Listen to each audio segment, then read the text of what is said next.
நல்லா இருக்கீங்களா? போலாமா? தெரியும். நான் சொல்றேன், சீர் சொல்றான். வேறு தண்டு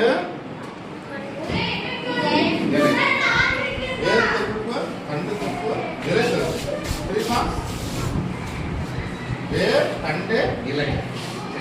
வேர் எதுக்கெல்லாம் பயன்படுது?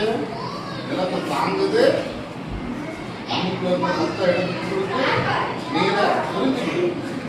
தண்டு என்ன பயன்படுது? தண்டு என்ன பயன்படுது?